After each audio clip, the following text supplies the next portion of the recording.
Such a good jam. I love it. I love it. Oh, welcome everybody.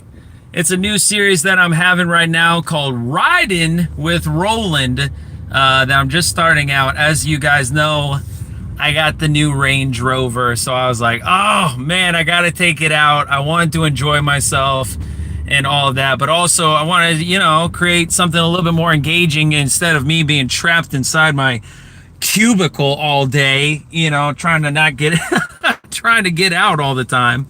And I live in the beautiful Seattle area, so near the waterfront, near these huge mansions of houses all around me, and a great environment. And now that the weather's changing here in Seattle, it is the place to be.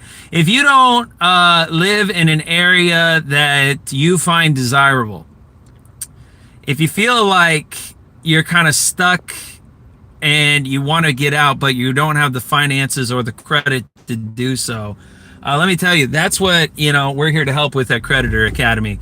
We're here to go ahead and make the difference in your life that really matters. And one of the ways that we do that is really to get you the foundational knowledge you need to position yourself back into the republic. So that's for one. And then the second thing is, man, we get your credit game up. Your credit, the whole commercial system is based off of credit. I remember when I was in college, they'll give me anything that I want. Oh, you can go to nursing school. We'll pay for that. And I was like, what, really? And I'm like, yeah, we'll pay for that. And then they're like, oh, you need some walk around money. We'll get you a credit card. We get you a couple credit cards. So ever since then, I've really taken a liking to operating off of credit. Huge benefits within it too.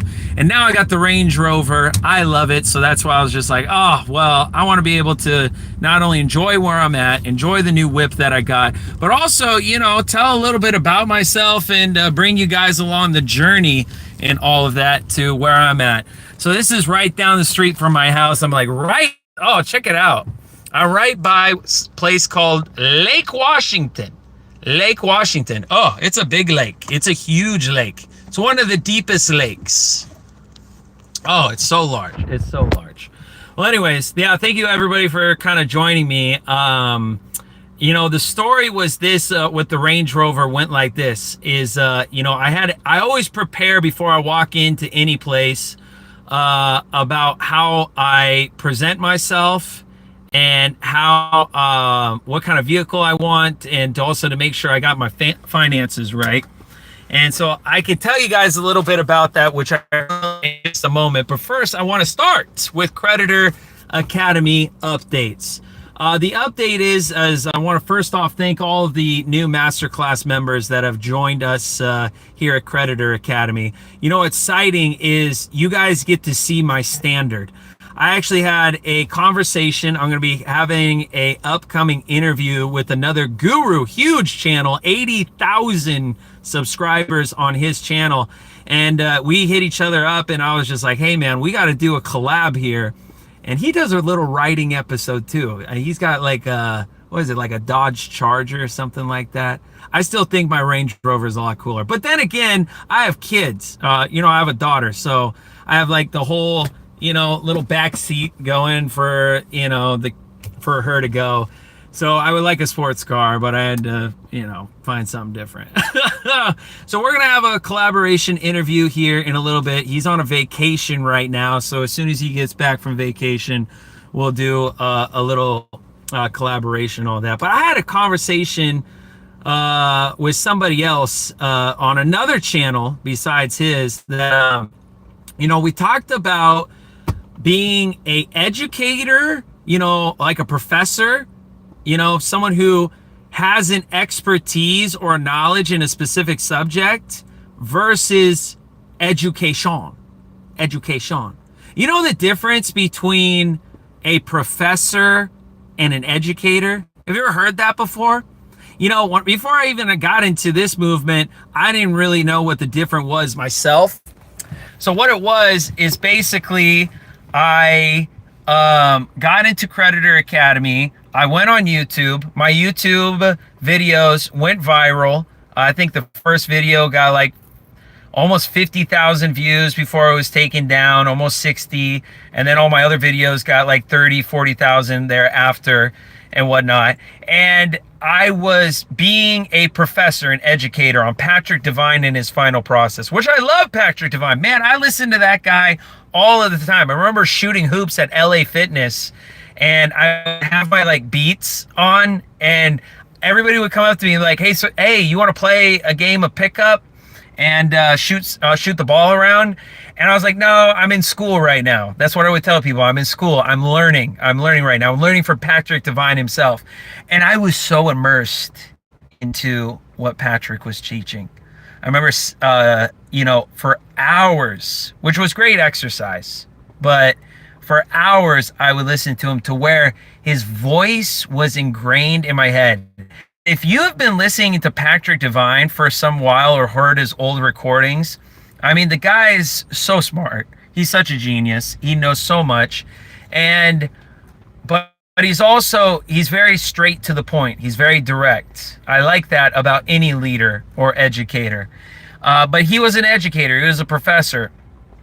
He taught about a subject he knew very well, and he liked researching.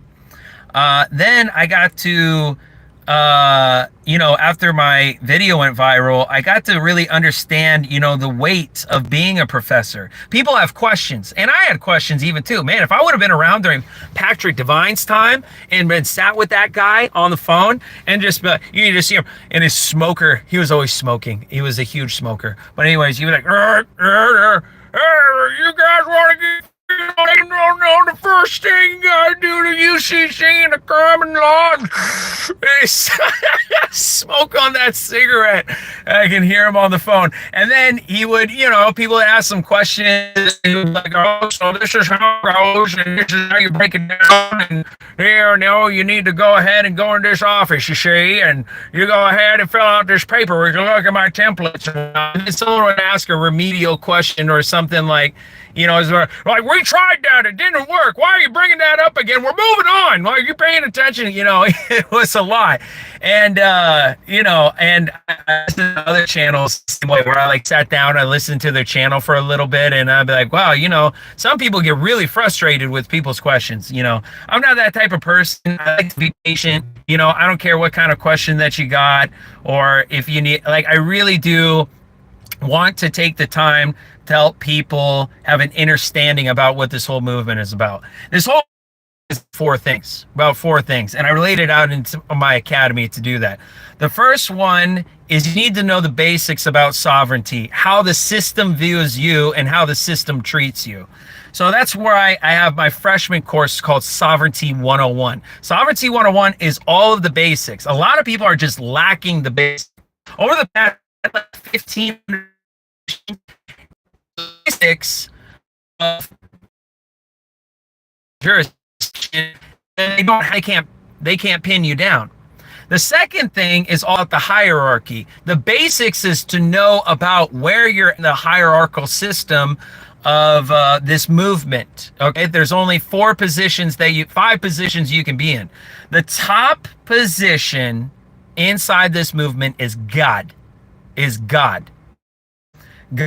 God is the supreme sovereign authority over all things on earth, okay?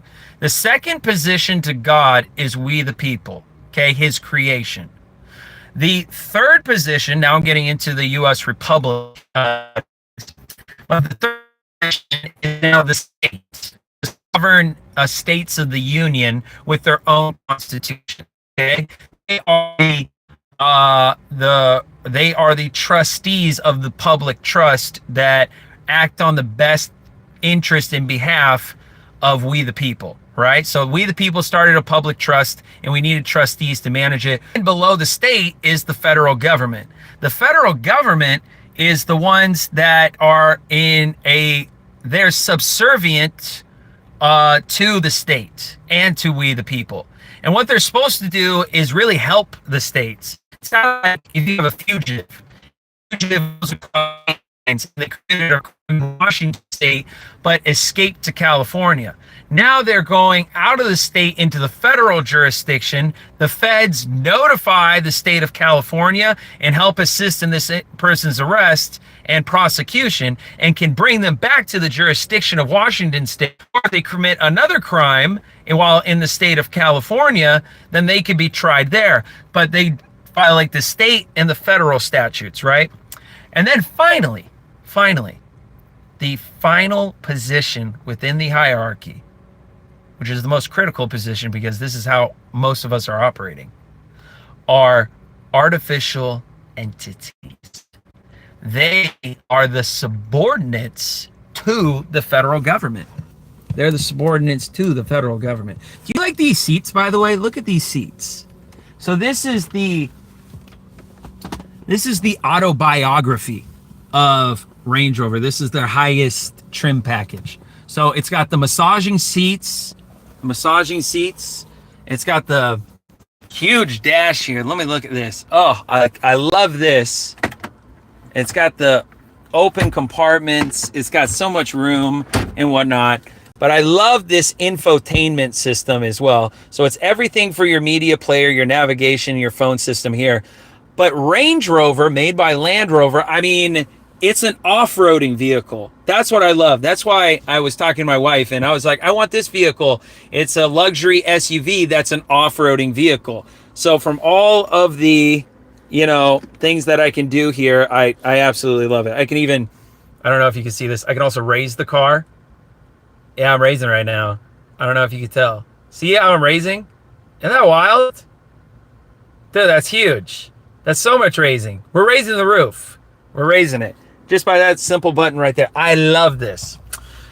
Anyways, it's got a V6 twin turbo in it and more tech than I even know what to do with. And then it's got a little ice chest or refrigerator in here, or freezer. Yeah, it's a freezer, which I love using. So anyways, back to what I was saying. Artificial entities are the subordinates to the federal government. The federal government is what, through our birth certificate, put us into the position of an artificial entity because of the birth certificate and the straw man. I say over and over to people, if you can understand the hierarchy, I mean, I've heard many people explain this movement many different ways. I honestly think that if you can explain the hierarchy, you can explain this to you can explain this to a kid and they'll have the understanding of it. So basically the hierarchy is where our enslavement is at. If you can get out from being an artificial entity and back into your rightful position under we the people, then you'll have your authority over the state and federal government, and then they are subordinates to you. And this is why they can't inflict anything on that's a superior. How can you govern or control your creator, right? So that's why it's so important. The mission of Creditor Academy is to get you back into your rightful position, out from being an artificial entity. So we start by doing that with freshman year, which is Sovereignty 101. We get you your basics. Don't consent into their system and learn their tricks, and then you won't fall for it. That should be the basics. That's included with your Masterclass membership. And also it's an ability for you to find out what my standard is. Every organization can be determined by the standard of the dean or the CEO. The standard of the CEO is going to be the quality of your education. That's why I hire instructional designers with degrees that put together your lesson plans and your modules. Listen, this is more than just me getting in front of a camera saying, well, everybody, welcome to Creditor Academy. Well, that's cool. Well, I'm going to review some documents and I'm going to talk to you about what I know. No, you need successive learning. That's why one of the great things that I love from Dr. Sarah Montessori, who invented the Montessori model that I went all through my elementary school career doing. was so impactful because it was the freedom to understand what learning is. And learning is all about natural curiosity and also to go at your own pace because everybody learns at different paces. So I did the Montessori model all through my elementary. Then for some reason, I don't know, the state of Washington just said, well, Montessori model, I know you've been doing it for like 8 years of your schooling, but you know, it just doesn't exist in high school, which made no sense to me. So I had to like keep up with the class. They forced me to learn what they wanted me to learn, and I lost that freedom. And the same thing that happened in college, you know, it was a totally different learning system, and it really soured the learning experience. So that's why at Creditor Academy, I made it Creditor Academy Private Montessori Association, right? Because you get to learn what you want to learn, what you're interested in at your own pace, with really structured lesson plans and reference material, documents, templates, and the like. And my instructional designers are also Montessori previous professors. They get you to understand how they keep you artificial entity and how they get you to consent into being an artificial entity under the federal government control. Now we have to figure out, okay, great, I know the basics now, Paul Michael. Now how do I get out from being an artificial entity and reclaim my position under the authority of we the people? Sophomore, become private. That is the first actionable step for you to reclaim your rightful position as really the American of the nation, American of the nation, over the state and the federal government. And then your job for the rest of your life is to maintain with people and make sure that you don't fall under the jurisdiction via your consent or your non-response or your silence into their jurisdiction once again, which they do through contracts. Okay, so now you got the basics. You reestablish yourself as become private. What's included in become private? That's your SP section. That's your private ID and badge of authority. And we go through all of that and more. Here's the exciting thing, though, that I include. Yeah, then you get to learn what it means to become private. So you get a little bit of everything in that regards. Then junior year. Okay, now you become private. Now what's the next step? The next step is now you need to know how to operate privately. Okay, I'm going to explain this kind of like the hierarchy thing, like I just did before. Okay, to really map your head around this. Okay, and I'm going to talk about my father for a second. My father, he was actually in the interview with me last time during my live. So my father, he lives in the statutory realm. He just, oh my God, it's too bright. Okay, never mind. So he lives in the statutory realm, and he does statutory trusts. He does insurance. He did people's taxes. He was a tax preparer and all of that. So growing up, like, I knew all of this stuff just from and all the like. So I understanding about what this subject is. So he taught me this, as well as business registration and whatnot. Then I do go into starting my own businesses, and down the line, I start my own healthcare licensing company and I worked with the Department of Health in all 50 states. I had attorneys. I had 17 attorneys on staff. I had 20 customer service, account managers, you know, other individuals, recruiting and staffing and all that. And I was really geared towards the healthcare and home health. I already ran a home health agency here in Seattle when I moved back. I did that for almost 3 years. So I was like, I already ran a home health agency, hired CNAs, nurses, therapists. So why don't I go ahead and I know licensing? And when I do the licensing, why don't I go ahead and help other people start their license? You know, why don't I go ahead and do that? So I got into the legal sphere, and I was so good at it because, you know, the Department of Health I got a lot of statutory codes and all, but I mean, it's pretty straightforward if you follow all their policies and procedure manuals and the like. So it was about 5,000 in order for it to be submitted to the Department of Health. Now, here's the corruption behind the Department of Health. I'll say two things in particular. Is as soon as you supply the policies and procedures, the business registration, and you pay your fees to the Department of Health, you're in. Now you start a healthcare business. There's no really, I mean, there is a check on your company itself, not like a deep check. They're really just checking your office and your supplies inside of your cabinets, and then they walk out. They really rely on the policies and procedures. The policies and the procedures is the heartbeat of your company. It's by which you're going to do all of your processes for patient care. So that's primarily what they look for. Now, in doing this, I came across a individual who taught me about business trust. And I swear I'm getting to a point here. Just follow me on this one. I taught someone abrupt because it was so simple for me to grasp. And because I did business registration for all these different companies, LLCs, S corporations, C corporations, sole proprietorships, nonprofit healthcare businesses, you name it, right? But here's the thing. There's a hierarchy in the business registration realm. Here's what it is. It goes S corporation, or it goes C corporation, S corporation, LLC, sole proprietorship, nonprofit, and the others. Okay? Those are your business, right?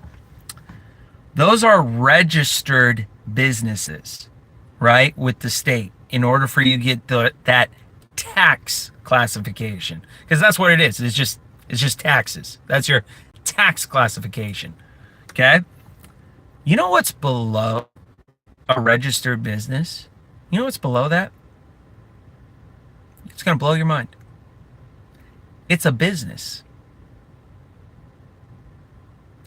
A business is different than a registered entity, like an S Corp, C Corp, LLC, nonprofit, and sole proprietorship.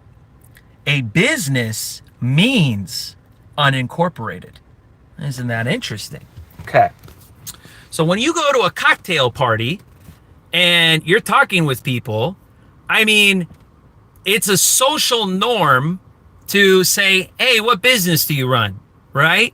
Like, no one says, what S Corporation LLC do you have? No one says that while you're drinking martinis. They say, what business do you have? Maybe they'll say what corporation or what company do you run, but it's a social norm to say what business do you have. But a business actually means unincorporated. That means like Johnny Joe Lunch Bucket gets a little lawnmower and starts mowing lawns around, the neighborhood.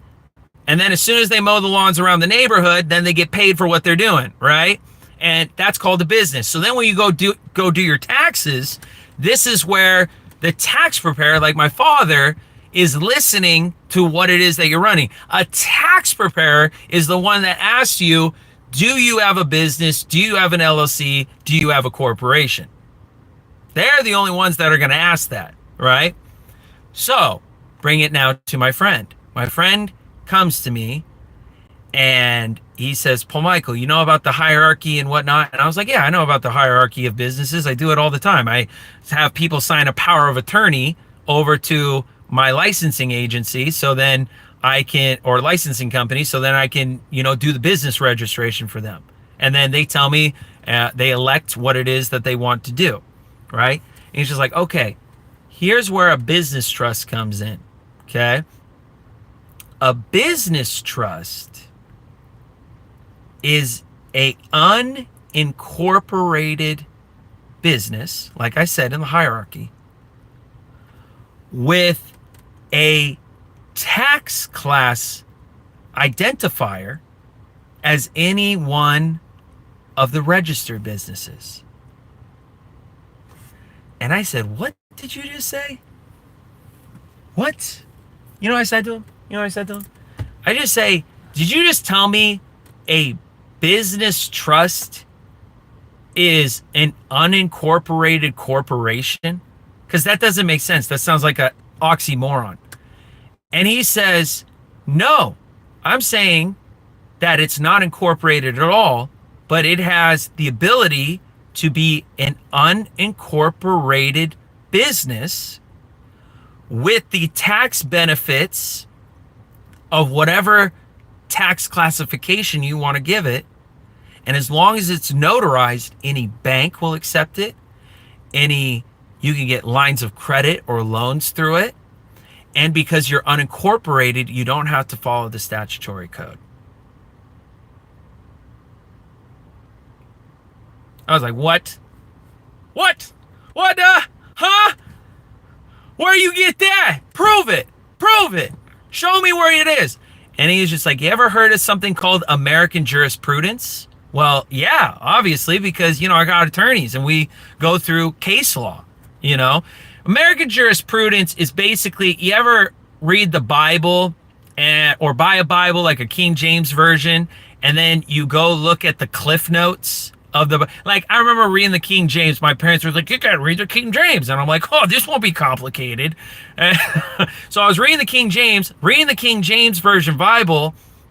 And sometimes the ye's, the they's, the thou's, and all that, it was complicated. And sometimes the chapters were hard to read. But they had what's called the pastor notes at the bottom. They were basically a summary of the chapter. And they were spoken to me in layman's terms. It's almost like, for dummies, the book series for dummies, whatever subject that you choose. American jurisprudence is the pastor notes, or for the dummies, of case law. It has a summary. It shows the actual case law, but it gives a paragraph to 2-paragraph summary of what that case law means. Because the case law is sometimes hard to, gather. So you read the American jurisprudence for dummies, case law for dummies, and then you start putting the picture together. And I was just like, well, what section is this? And he's like, second edition, volume 13. And I said, okay, I'll look it up. And I looked it up, and I was like, wait, there's only 450 pages. And he's like, I know. Now, why is that significant? It's only 450 pages. Because statutory trusts are literally thousands and thousands and thousands of pages. I mean, just looking at the statutory laws for the Department of Health, is enough to make your eyes go sore for days. It's so much reading. It's so much. And every state's a little bit different. The statutory codes are so... They keep you regulated so deeply because there's just so much to know and read. But you're telling me that everything I need to know about a business and how to run it is in 450 pages? I was just like, a kid could read this. A kid can. And you got the Cliff Notes. So it's like easy. You don't even have to read the case law that's underneath. You just read the for dummies part, So I read that thing really quickly. And then he's just like, Paul Michael, after you read this, now you know the law. Now you only need the second part, which is the strategy. And you can only get strategy from actually doing something, right? It's kind of like this car.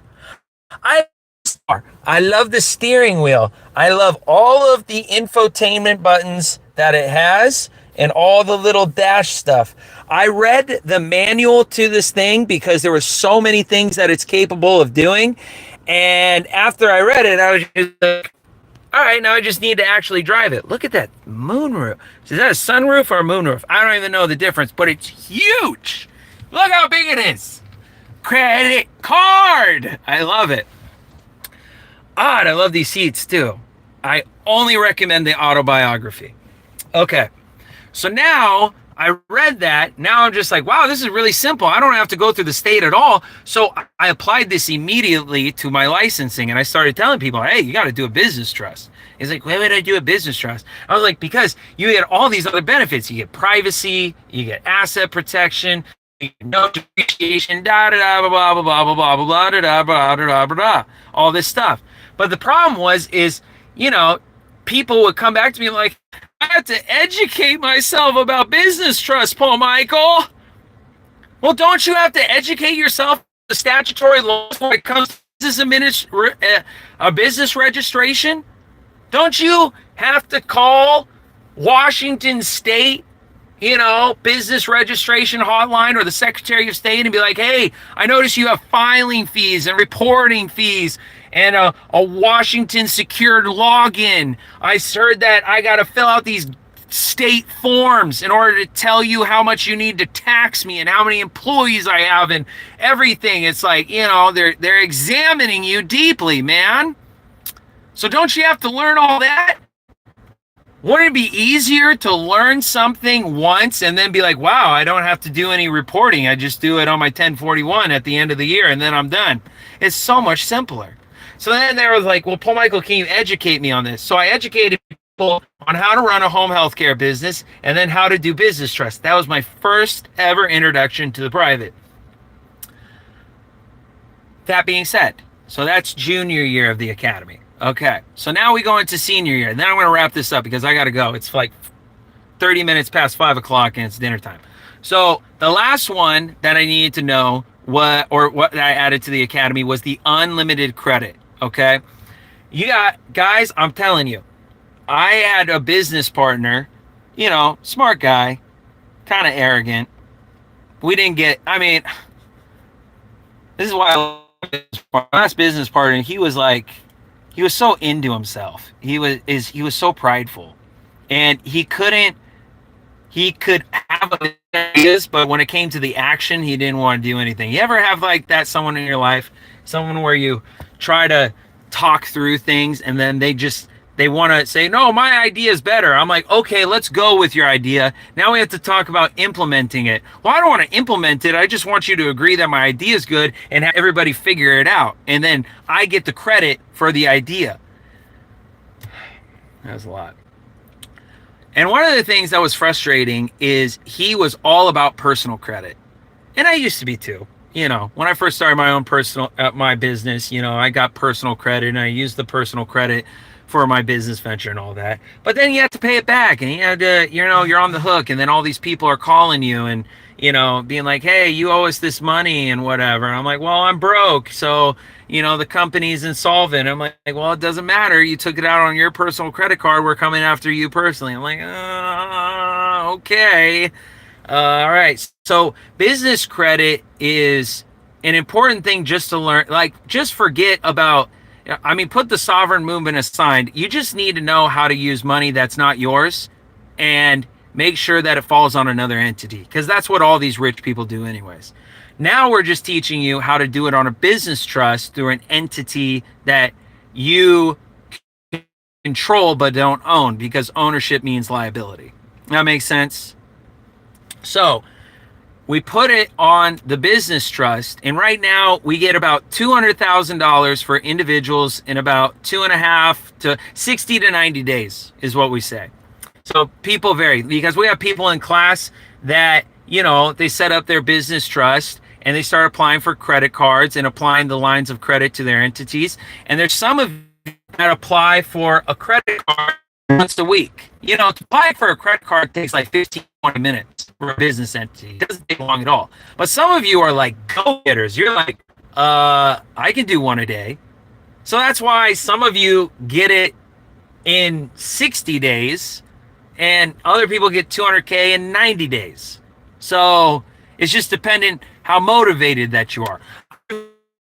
Motivated to get a Range Rover. I was so motivated. I was looking at my wife and I'm tired of this sedan. I can barely fit the kid in. I got to sit down low. I need an SUV. So I was absolutely determined and I was over it. And I kept on working all the time at Creditor Academy. I would have excuses to say, well, I don't have time to go get a vehicle, or I don't have time to do this. So, and then eventually I was just like, oh my gosh, I'm over this. I'm over this. Especially when she said, let's go on a trip this summer. And I was just like, well, I'm not going in the sedan. We're getting rid of that. So anyways, same thing. Went in, had my business credit. They checked the line of credit and they were like, cool, you're approved. Go ahead, sign here, press hard. They give you the Range Rover. The Range Rover can be utilized for my business, which it is. It's a business expense. Why did I get a Range Rover, you might ask? I was also considering a Porsche.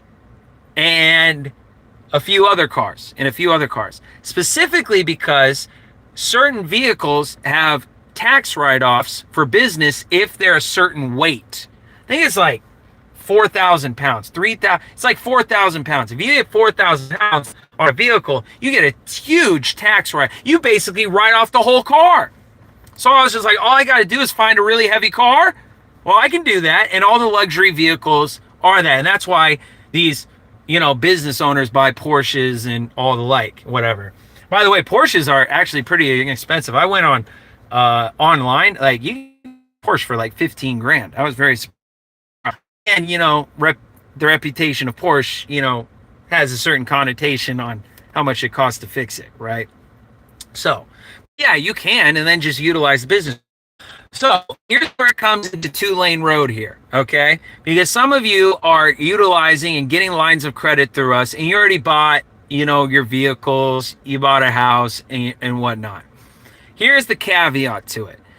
Let's say I stop paying the payments on this Range Rover.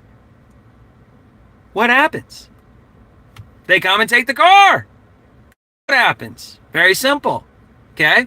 So how do I make it to where I utilize my unlimited credit with my private entity to get the Range Rover and not have them repossess the car? You got to loan a loan. I did it through the IUL. I'll give you another, if you don't want to go the IUL, the Index Universal Life direction, you don't have to. But basically, get a loan, get the car, utilize the IUL, borrow against the IUL to fulfill the debt on the car, and then pay back the IUL or not pay it back at all because it's insured or it's got a debt. So basically, it's like, the waterfall method from the Rockefellers, right? Anyways, I'm not here to get into that very deeply. I'm here to give you a realistic example. Is basically you utilize one loan to get the car, and then they have the title, and then you use another loan to pay off the other loan, so then you can get the title. Or you can do what's called a balance transfer, which I think I would recommend more than the option number one. A balance transfer is just basically say, hey, I have the ability, or I have the line of credit in cash, I have enough credit, 100,000. Let me do a balance transfer. Give me the $89,000 for the Range Rover. I'll take the cash itself of the balance transfer. Now it's just cash. Now you pay for the Range Rover for that. Now you owe the payments to the credit card company, but if you stop paying them, they can't take the Range Rover. This is not legal advice. Did I start with that? This is all for entertainment purposes only, not to be taken as legal advice. Okay. So there's another strategy to it. Isn't that amazing? Wow. So in that senior year of Creditor Academy, we have everything that you need to succeed. I'm seriously telling you this. I've done so much research into this movement. I've gone through many different pathways, and I'm here to tell you it's as easy as freshman, learn the basics, sophomore, become private, junior, learn to operate privately, and senior, get access to your credit and live the life you always want to. There's no reason to be poor. There's really not. Especially with 60 to 90 days, that's a great turnaround time for 200,000. Geez, if you would have taught me this in college, I don't know where I would be right now. No, I have an idea. I have an idea where I'd be. I have an idea. I have two ideas. It's good I'm married with a kid now, so I don't have to think about any other situation but this one right now. Anyways, this has been Riding with Rowland. I appreciate you all joining me today. This again is my new series, so I'll pick this up every once in a while. But I'm excited to go on this journey with you. I'm excited for you to join Accreditor Academy. Just see my standard, man. I have put my heart and soul into, and my team has too, to Creditor Academy. And I just want you to check it out. But don't just check it out for a month. Really commit. A commitment to me is a year. To really see it through, try my program, but at least get into the Masterclass membership, get access to, you can see the standard myself. I mean, people with master's degrees in instructional design, like myself, and with a full team around the clock 24/7, I mean, we're here to help you succeed. We are invested to your success. And the reason why is, follow me on this. The reason why is because as soon as you graduate, you're going to graduate with 200 grand. That's a huge incentive for me to make sure that you succeed. Why is that? Because Creditor Academy is but one stage in my life. Just like you learning this stuff is but a stage in your life, right? It comes and goes and you move on to bigger and better things. The next stage for me is to work with the graduates of the Academy, with you. Because now that you know the foundations, now that you've become private, know how to operate privately, and you know how to access this credit, there's no more teaching for me to give you. Now we can operate in commerce to the max and really invest in some big ideas and big things. I already started a second company. I'm not saying what that is, and I'm letting people know who graduate, you know, you may want to invest in my other company. You may not.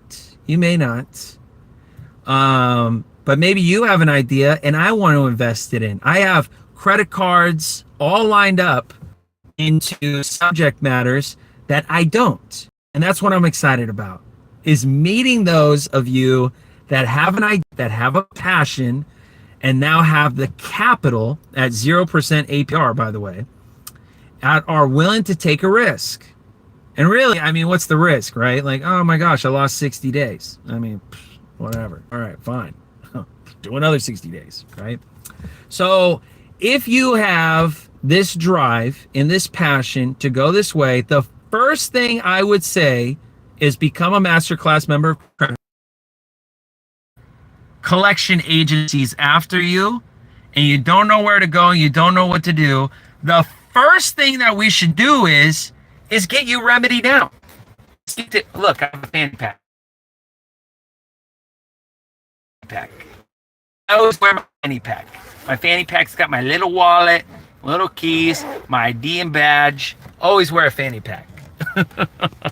Been doing that for a while now. So, let's just get your credit figured out first, you know? So we have done over $2 million. We have done over $2 million worth of credits off of people's accounts. Probably our largest one was like 3-4 weeks ago. They had 300,000. That was the biggest one. Wow. They had a bankruptcy, then they had student loans, then they had credit debt. So all of that can remove. I put it this way. I don't say anything, but I haven't met someone that we can help. Talking about in at Creditor Academy to enforce this. So if you go to www.creditoracademy.com, you'll see where to become a Masterclass member, which, by the way, we have a special right now. We have an amazing special. So if you really want to commit for a year, which you should, because I want people who are deadly serious, not mildly curious, okay? Because the people who are deadly serious and going to stick with me for a year, you're going to make it, man. We're going to make it. We're going all the way. It's not going to stop, man. You're going to get your own Range Rover. If I got it for me, why don't I get it for you? Right? So we're going to make it. But you got to commit. You got to go to my standard. You got to do the lesson plans. You got to fill out the paperwork. You got to show up to class. You have to connect with other like-minded individuals. I have the best learning management software in the world. Thank you, Cypher. Love Cypher Learning. Super great platform. Awesome to see them. Keck was a great guy. Oh, what a great guy to see. Anyways, but LMS is huge, And you know what? The other that's why I like, I talked to some other guru channels, and I was like, hey, tell me about your LMS platform, your learning management system with the modules and whatever. And they were just like, yeah, I didn't really invest in that. I didn't see the reason why I should invest in an educational software platform. And it just blew my mind. It doesn't make any sense to me.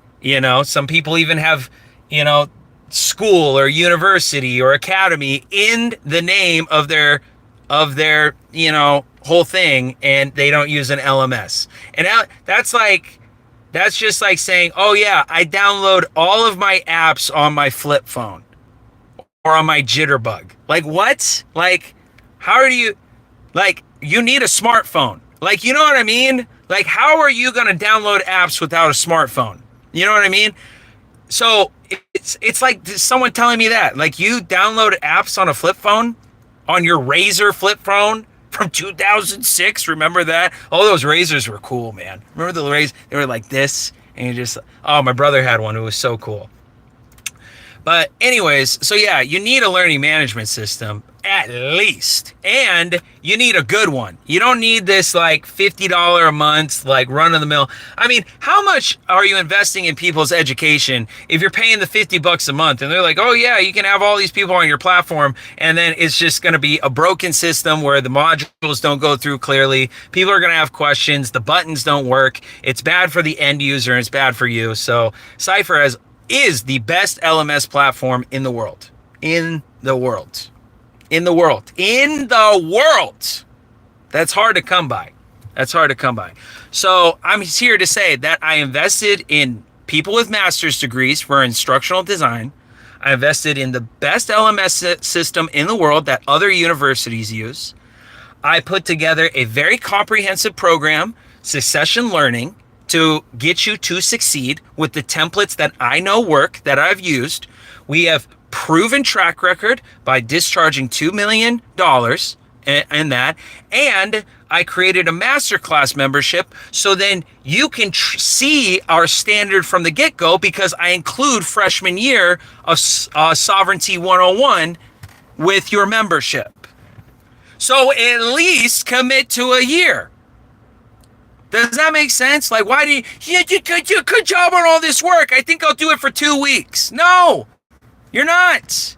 Get out of here. There's hundreds of hours worth of really structured material to get through, but you can make it. You can do it. You can do it. I really believe in it. Anyways, it's going to be great. It's going to be great to see you. A lot of busy people. I gotta go. Oh my gosh, it's 5:45 p.m. Thank you everybody for joining me today. This has been Riding with Rowland. Until next time, take care of yourselves and your loved ones.